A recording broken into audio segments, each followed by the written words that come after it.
June 1967. Middle East.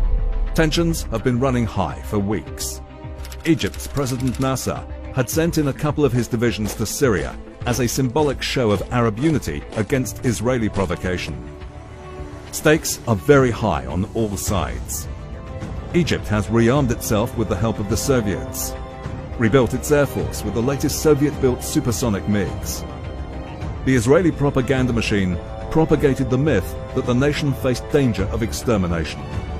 Israel was secretly preparing to attack the Arab armies for over a decade, well armed with the latest Western-made military equipment.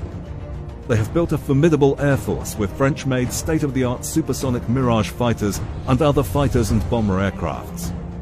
The whole world is watching nervously. And then it happens.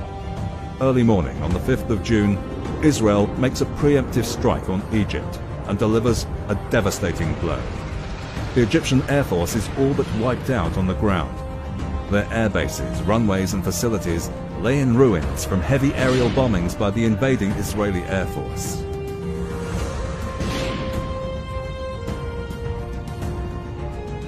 Nasser's MiGs don't even get a chance to take off. They are bombed to pieces on the ground. The Arab sides lost more than 450 combat aircraft that day. Without the necessary air cover, Egyptian and Syrian armies were doomed and at the mercy of the Israeli Air Force. After neutralizing the Egyptian Air Force, Israel turns its eyes on another of its neighbors, Jordan. Jordan only had a batch of 24 British-made Hawker Hunters to defend its airspace, and not even enough pilots to fly these subsonic jets. After wiping out relatively better equipped Syrian-Egyptian air forces, Israel is super confident, and it's just a matter of time to annihilate Jordanian Air Force and bring Jordan to its knees.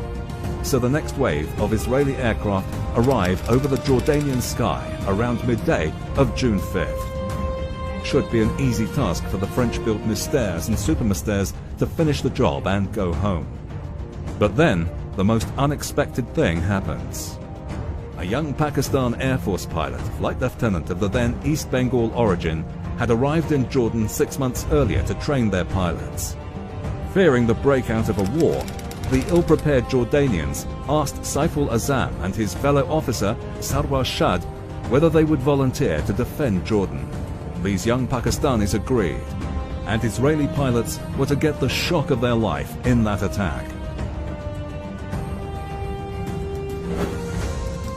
This 26-year-old flight lieutenant was Azam, Saiful Azam. Azam's first combat training started in the USA in late 50s, and in April 1961, he was awarded Top Gun at the Luke Air Force Base, Arizona. He had finished top of his class in strafing and bombing training at Luke. Over the 6 days of one-sided mayhem, he would only get 2 opportunities to take on the Israeli combat pilots in the sky, and he would make history. Azam and his 4-plane fighter group managed to take off just seconds before the Israelis attacked the Mafraq air base and engaged them in dogfights. Azam shot down an Israeli Mystère 4 in a flash. His victim crashed to his death at the perimeter fence of Mafraq base. He gave chase to 2 more Israeli fighters fleeing at full speed. He caught up with one and shot it down.